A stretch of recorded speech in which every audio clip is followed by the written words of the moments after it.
Hey guys, welcome. Wanted to give you a non-narrated and a narrated version of our recent trip to London. From London, we went to Paris for a few days. We took the Eurostar. The Eurostar is the train that you take from London to Paris. The total distance is the total time it took us was about 2 hours and 15 minutes. This is us checking in to the Eurostar station earlier that morning. Our train left at 6 a.m. You have to be there about 2 hours prior, so that puts us there at about 4 a.m. And I don't think the actual line actually opened up until about 5 a.m. Plenty of places to sit, eat. There's restrooms. It's a very clean station. We Ubered over from our hotel in London, and a very nice waiting area. One of the cool things about the Eurostar station here in London is that there are French representatives there, so you can go ahead and do your customs there. So when you get off the train in Paris, you're done. You're done. You just walk off and you go to your car or to your taxi or to your Uber or to your hotel. So one of the greatest things about this trip to Europe for me was the anticipation of this train ride. And FYI, before I get too deep into this, we did a non-narrated and a narrated version of this trip in case you just wanted to kind of see the sights and not listen to the narration, or obviously the narration for the tips and the tricks in terms of if you want to do it yourself. So if you want the non-narrated version, you can just jump over back to our channel. There's a non-narrated version there. But again, the thing that I liked the most, the idea was to be able to be on this train, to be able to see the French countryside, the London, countryside, the British area as well. And it just was a great ride. It didn't feel like 2 hours and 15, 20 minutes or whatever the case may be. We were there in a little of no time. The train itself was really cool experience. We don't really have high-speed trains in the US, so I was really looking forward to this opportunity to ride the train. So buy your tickets ahead of time. The earlier you purchase your tickets through Eurostar, the better deal you'll get. It's kind of like the airlines, where the earlier you buy, I can't stress that enough, the earlier you buy your tickets, the better deal you'll get. So you can probably get per passenger from London to Paris for, $58 or something like that, 58 pounds. We booked our hotel and our train trip through Eurostar. So go to Eurostar site, take a look at it. It's pretty convenient, it's pretty user friendly. And once you have a Eurostar account, you always have a Eurostar account. So hold on to your cards. You can always use them the next time that you're in Europe. Interesting facts. Number one, the top speed of the train. I don't know if it's it can get up to, I think on the train they said about 200 and some odd miles an hour. My recent research in Google says about 186. I know it's more than that. I want to say it's about 200 miles an hour. We also went under the English Channel. We went under the English Channel in the Channel Tunnel, and it lasts for about 31 and a half miles. So that's about 30 minutes. The train does have to slow down going through the tunnel. So you go from 200 to maybe 100, something in that range. Very slight differences. I couldn't really tell because we were, according to the video that was being shown on the train, we were 250 feet under the channel. I didn't feel any slight or sharp dips or, diving or anything like that.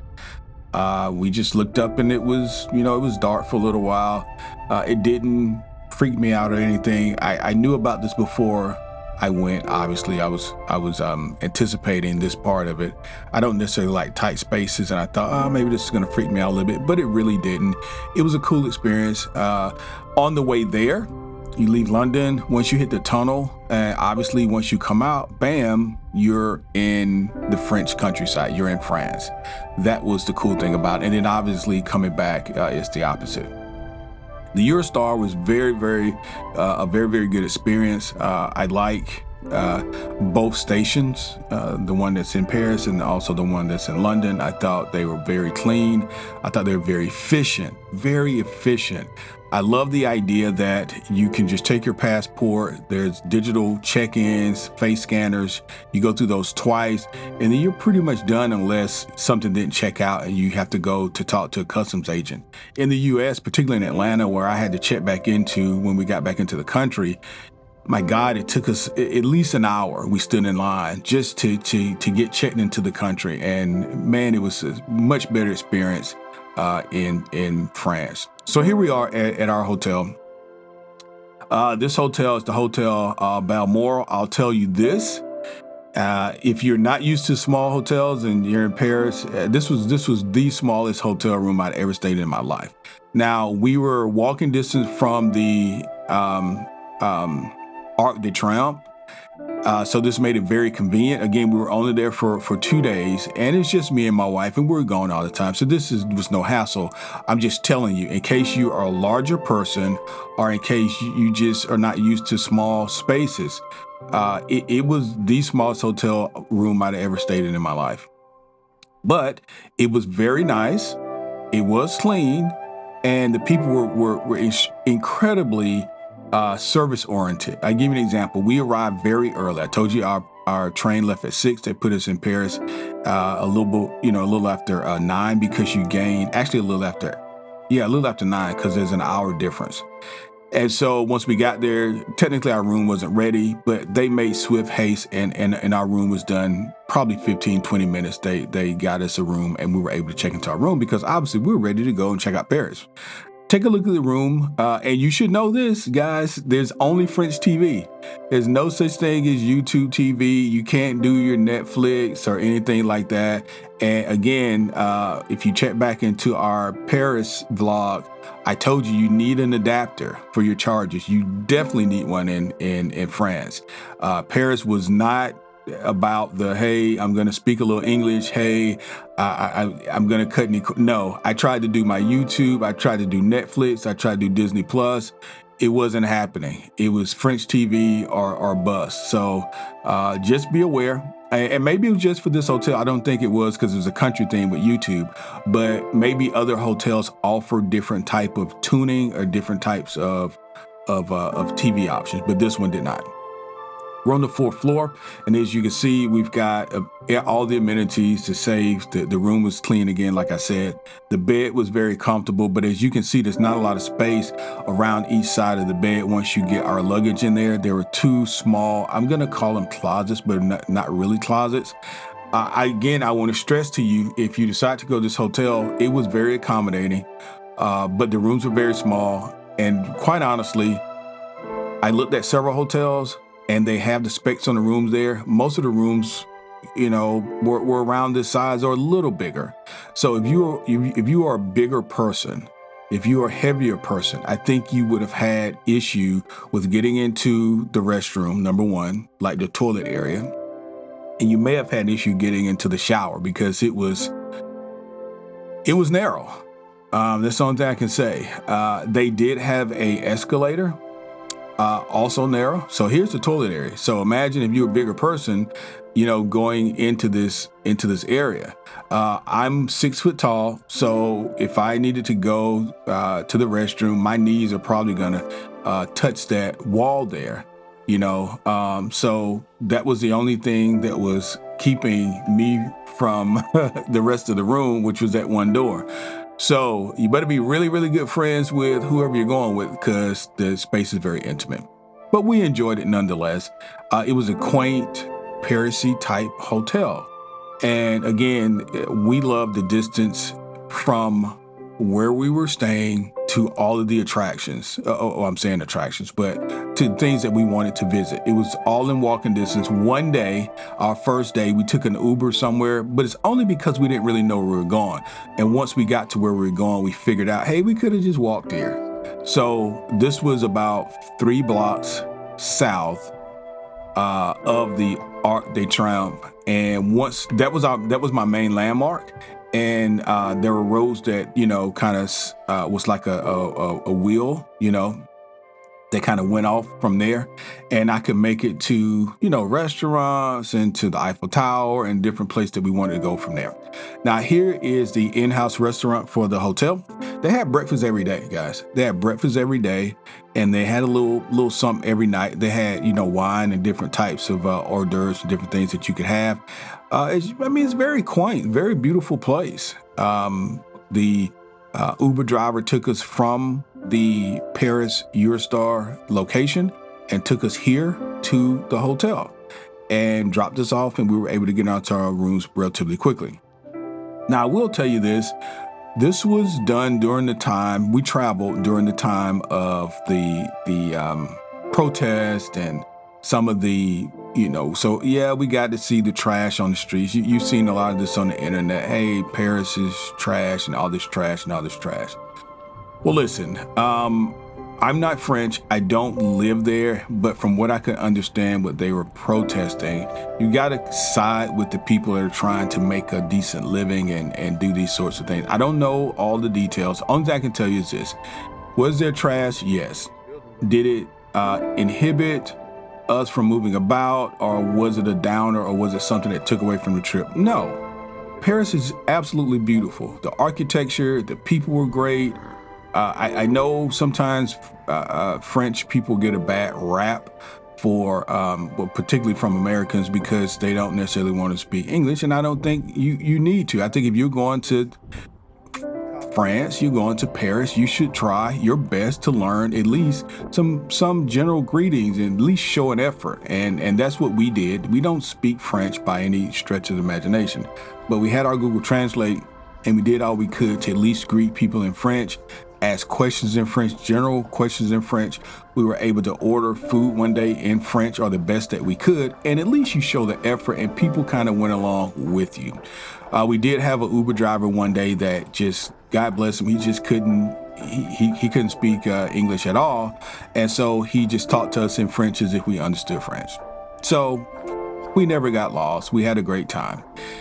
Here we're going to the Arc de Triomphe, and in order to get to it, you've got to go under the street. It was a very good experience. This is obviously the first time we've been there, and in this underground area, you'll see in a few minutes, there's some history of the Arc in terms of the background, how it was, how and why it is where it is, and what it actually means. So what I'm going to do, because the video is about 60 minutes. And I wanted to show you a lot of different aspects of Paris and of our trip. I'm not going to talk all the way through. What I'm going to do is put chapters in. And so I'm going to kind of intro every chapter, and then I'm just going to let you see, everything that we saw. Okay. So from this point, I'm going to kind of let this play out so you can see everything as it relates to the Arc. And then I'll jump back in the next chapter over. So if you want to jump around, just take a look at the chapters. And that's the way I'll do it. And I think that'll be the best experience for you. And I don't have to talk the whole video. So guys, thanks for watching, and just keep watching.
It probably goes without saying that Paris is known for fashion and shopping and cafes and coffee and different things like that. We decided that we were just going to have the full Paris experience and just walk and see the whole shopping district, is what I'm calling it. So this is a stroll for us going down from the Arc. We went straight down the street towards most of the shopping areas. You'll see a lot of big name brand types of stores. We even went into Disney store, Louis Vuitton and different things like that. And it was just a really good experience. Now, it was about 50, I would say mid 50s, in terms of weather, sort of similar to what we experienced in London. The only thing different that we did in London versus Paris was the tube. We never did the subway or the tube in Paris because, we just don't read French, and we thought it would be better for us to have an Uber if we needed it. And turns out we didn't really even need that. So this is us, walking up and down the shopping district there in Paris, and I'll let you kind of see what we saw. And I just want to kind of jump in here real quick and just let you know where we are and what we were doing.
Apple Store.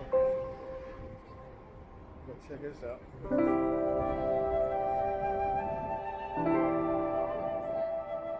Yeah, I'm sure.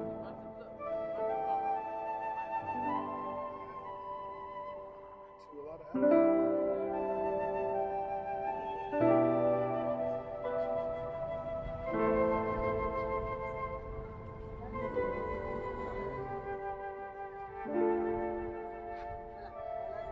There's a line for Louis Vuitton. I guess they give us one.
Yeah.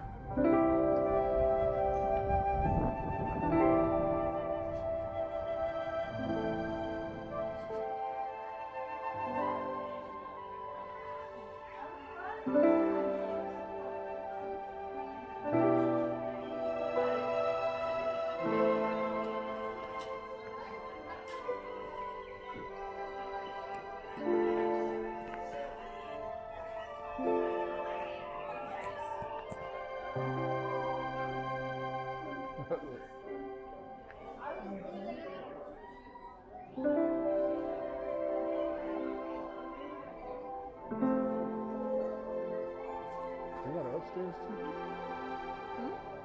Oh, I saw the elevator.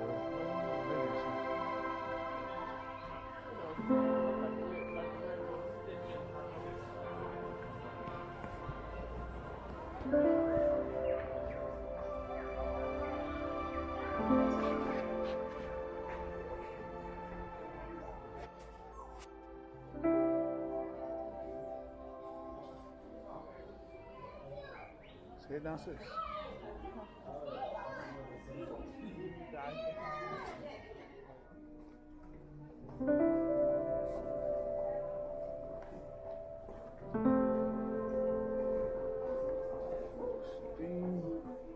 Vote. What you got, buddy?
I've seen that before.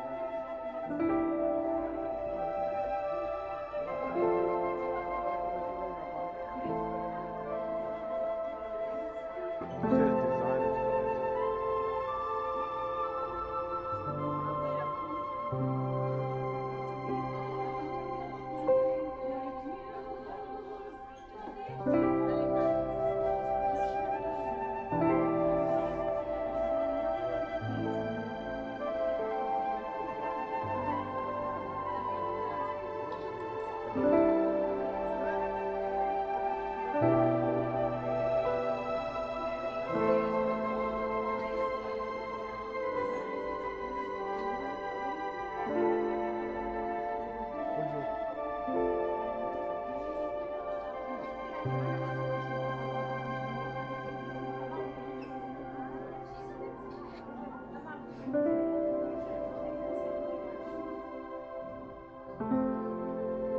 One of the really nice things about Paris are the open shops and the cafes.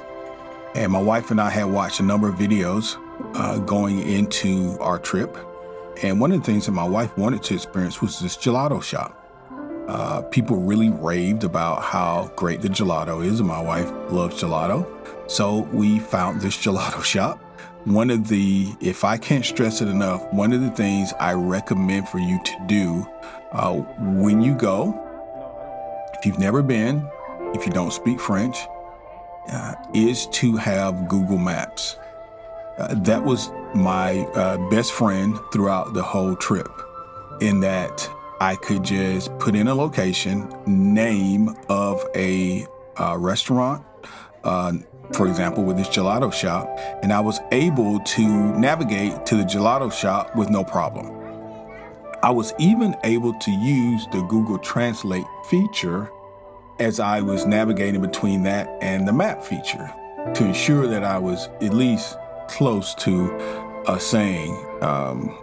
speaking, close to, whatever the terms were. So Google Maps, and I'm going to put in the comments also some other apps that we use, because there are some apps for trains and different things that you can use as well that I think would be very, very, very helpful.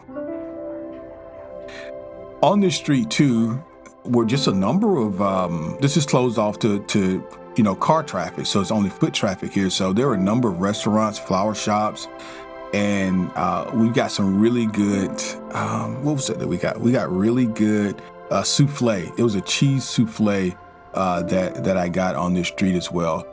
This is very close to the Eiffel Tower. It's walking distance. So when we left here, we actually walked over to the Eiffel Tower. This was one of our favorite parts of the trip.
Three when we were driving through the city today.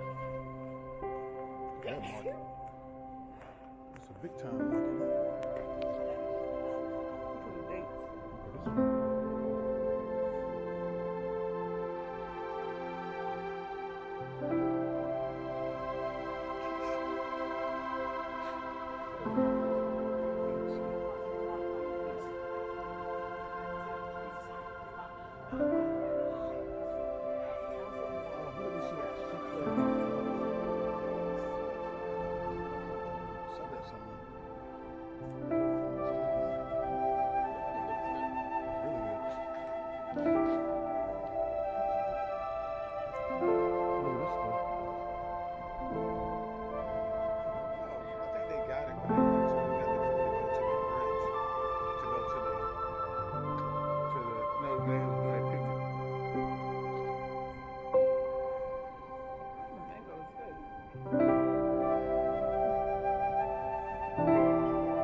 So here we are at the Eiffel Tower. We did walk over from maybe it was about 4 or 5 blocks from where you just saw us, shopping and eating in the gelato.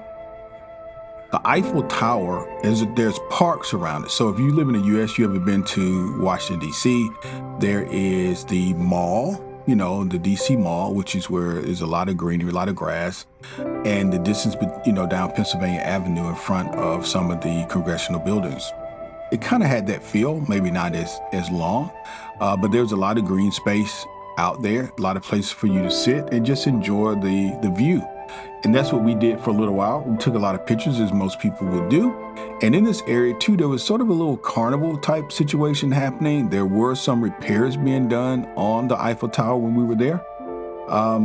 But man, it was an awesome thing to see in real life, if you will, in actuality. It was very tall. So we stayed in Vegas. We stayed at the Paris Hotel. And if you've ever stayed there, you know that they have a replica of not only the Arc de Triomphe, but also the Eiffel Tower.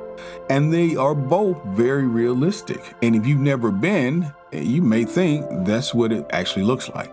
Well, these that we saw, the Arc and the Eiffel Tower, were much larger in real life. On our way back to our hotel or to a restaurant, I can't remember which one, but we stopped at the Mandarin Oriental Hotel, and there was a really nice guy outside. His name was Eric. He was the doorman, if you will, and he talked to us about his time in Paris and how much he loved Paris. He was from the Congo. And he talked about raising his family there in Paris. He had a daughter, I think 20-year-old daughter that grew up there in Paris. And he talked about how he loved Paris and people should come and visit. And he allowed us to kind of come through and just take a look at this beautiful hotel. So I thought, man, why don't I film a little bit while we're in here? I didn't even know this was there. And so the next time we go, I don't know, maybe take a look at staying here. I mean, obviously it looks very grand, so we'll have to check and see what room rates are, but it was very beautiful property. One of the things that my wife was adamant about doing was going back to the Eiffel Tower at night, because she says it's going to do something different. It's going to be all dancing and the lights and everything. And it was worth seeing it in the day. Yes, it was just very electric at night. As you can see, there's so many more people hanging around the Eiffel Tower there at night. And yeah, I don't know if it did exactly what she thought it was going to do, but it was, danced up with lights, and the pictures look really nice at night. I will tell you this, as a side note, there were a lot of vendors.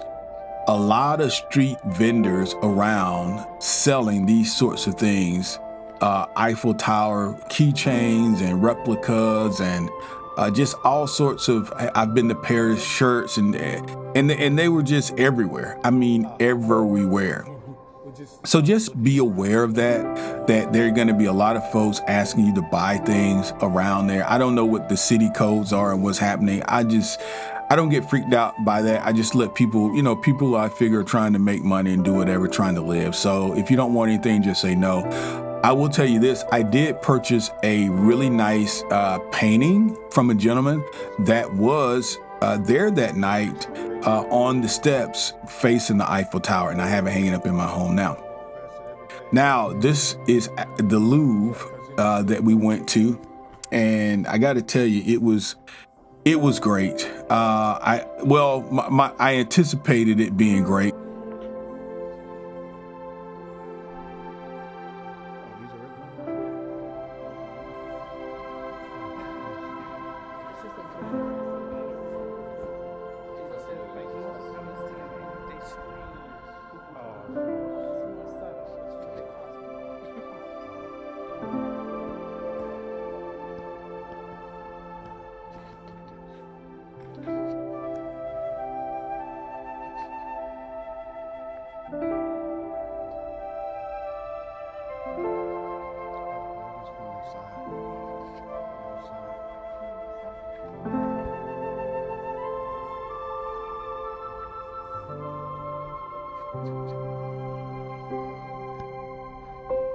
one of the things that my wife was adamant about doing was going back to the Eiffel Tower at night, because she says it's going to do something different. It's going to be all dancing and the lights and everything. And it was worth seeing it in the day. Yes, it was just very electric at night. As you can see, there's so many more people hanging around the Eiffel Tower there at night. And yeah, I don't know if it did exactly what she thought it was going to do, but it was, you know, danced up with lights, and the pictures look really nice at night. I will tell you this, as a side note, there were a lot of vendors, a lot of street vendors around selling these sorts of things, Eiffel Tower keychains and replicas, and just all sorts of, I've been to Paris, shirts, and they were just everywhere. I mean, everywhere. So just be aware of that there are going to be a lot of folks asking you to buy things around there. I don't know what the city codes are and what's happening. I don't get freaked out by that. I just let people, you know, people I figure are trying to make money and do whatever, trying to live. So if you don't want anything, just say no. I will tell you this, I did purchase a really nice painting from a gentleman that was there that night on the steps facing the Eiffel Tower, and I have it hanging up in my home now. Now, this is the Louvre that we went to, and I got to tell you, it was great. I anticipated it being great, and it turned out I was a little turned off, a little by it. But all in all, I was glad that we actually went. There was a lot of great history that you could see in terms of paintings and different architecture and different types of archived, necessities like statues and tombs and tombstones and books and just artifacts. That's the word I was looking for, different artifacts. And they had them on almost every culture. I think when people go here, of course, they think about the Mona Lisa and different things like that. And some of the saints and how the cathedrals are, painted. We saw all of that. I think if you're going to really take advantage of the Louvre, then this is an all-day thing, guys. Matter of fact, it's probably a 2-day thing if you're going to see everything. Some of the areas were not open the day that we went, but some of the more areas like with the Mona Lisa and places like that, they're very popular. It gets pretty crowded in some of these areas. All I will say is make sure you get you a pamphlet before you go in so you know where you're going. You can download the app, but the most important thing is to buy your tickets in advance, because if you get there and then they're sold out for the day, you won't be able to go that particular day. So buy your tickets in advance, and also know that there's more than one way to enter the Louvre. You don't get in that big line outside where you see everybody standing. You can go inside where the staircases are, where the elevators are, and the escalators. And when you go down into the body of that building, you can also enter the Louvre that way. That's what we did. We didn't wait outside in that very, very long line. Just be smart about what you're doing, listening to videos like this before you go on your trip, and just know that you can save a lot of time. You don't have to stand in that big long line at the Louvre. So that's my best piece of advice for you.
Look at their ceilings.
Chateau. I didn't hear what you said. Did you see the statue in here?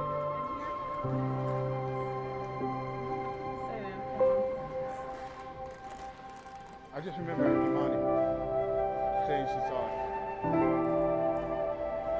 Remember?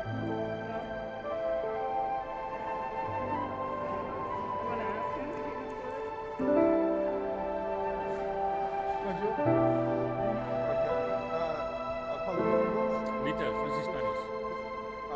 David? David?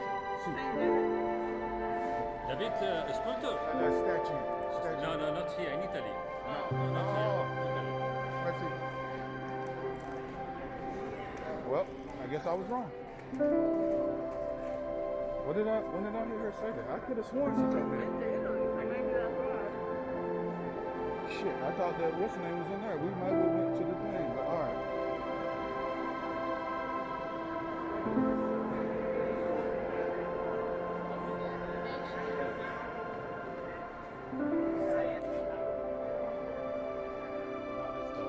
Made it seem like that was the you know, this Mother Mary and all this stuff today. There it is right there. I'll have to. We can talk about it on the train. It's still beautiful artwork. It's just.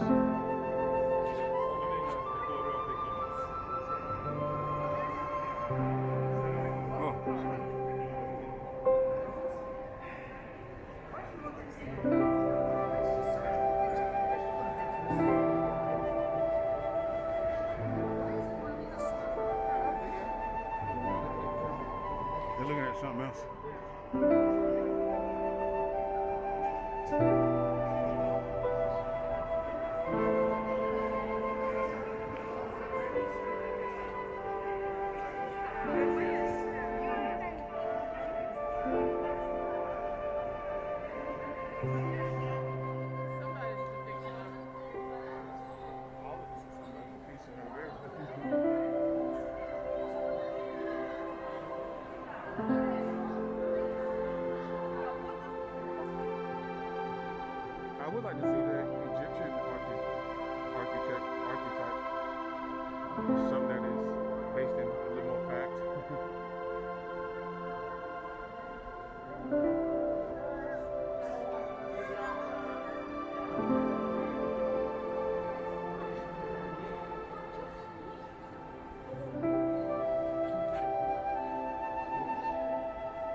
So it started to rain as we were leaving the Louvre, but it was okay.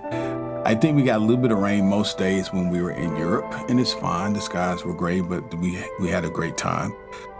We probably spent, several hours looking through, the Louvre. And again, I think if you're going to do it, it is an all day, at least an all day thing, or maybe 2-day thing. Now, I told you that we did see protests and different things like that when we were there. And this is when we were leaving the Louvre and we were heading to catch our Uber. And I think there's a consulate or embassy close to hear British Embassy, and that's why they were in this area. But there were a lot of police. As you can see, the trucks are lined up here. So we're heading back to London, and because of the protests and everything, we were able to catch an earlier train. They were trying to accommodate people and, you know, just move them about as fast as possible. The Eurostar station in Paris is probably not as nice as the one in London, but still, it was nice. When you go in, you just go upstairs because the signage for some reason isn't that great. If you're going back to London and you're on Eurostar has their own station upstairs, and very similar to the experience that we had in London in that we cleared customs before we got on the train. Same thing. For you to get back into London, you're going to go through the customs process while you're there in Paris. So when you get off the train in London, you simply go about your business. You've already done your customs requirement. Same train for the most part, same type of distance, same type of speed. We had a great time in Paris, and I would highly recommend that if you've not gone to Paris, that it's a place that you should visit. We had a fantastic time, and we certainly think that we will be going back in the future. Thank you guys for watching the video. Check us out soon. We're always adding new content to the channel.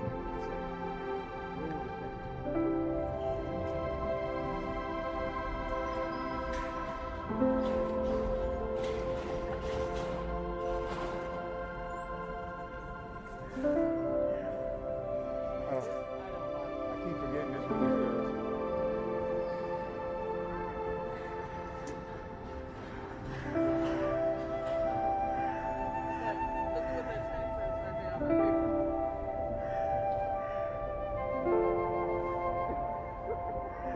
How do I get on that train?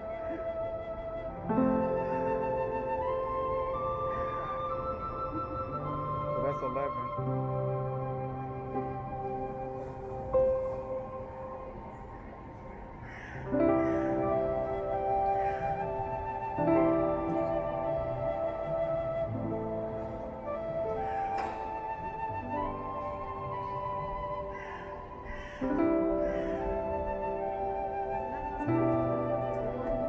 What's that?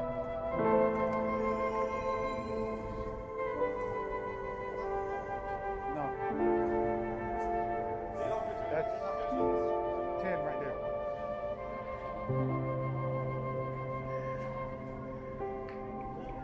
Let me do it.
see the statue?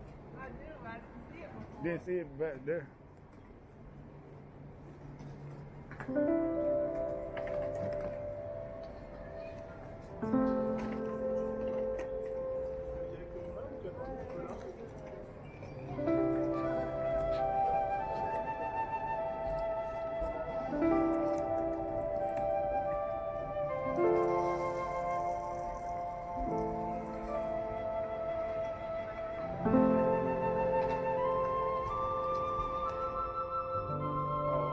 Chairs that were sitting out there close to that statue.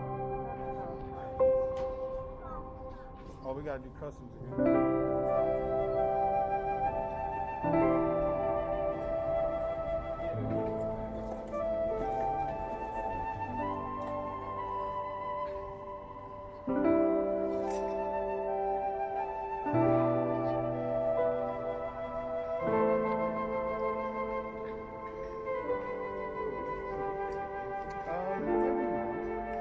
Did we do it when we went to France? When we got there? We just got off and went down, right? Maybe that's all we did. I don't think we did. I think when we left, remember the first time we stuck our car in? That was France leaving. And then when we stuck it in that second time, we went through that body thing, that was London.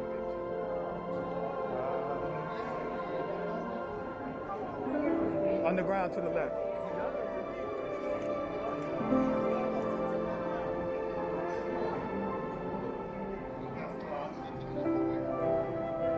To the left. To the left. To the left.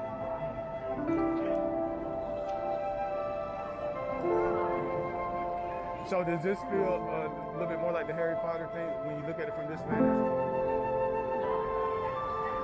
Yeah, a little bit to me. But it's just what it was based on. You know, they created whatever through animation and through set design too. So it was filmed here? Yeah, all the Harry Potter was filmed in London. I meant in this train station? This is what it was, the law said this is what it was based on. The subway, King's Cross, it was definitely filmed there because they shut it down for a week. Did they film anything here? I think they filmed part of it, but much of it is animation because of the walking through the walls and all the other stuff.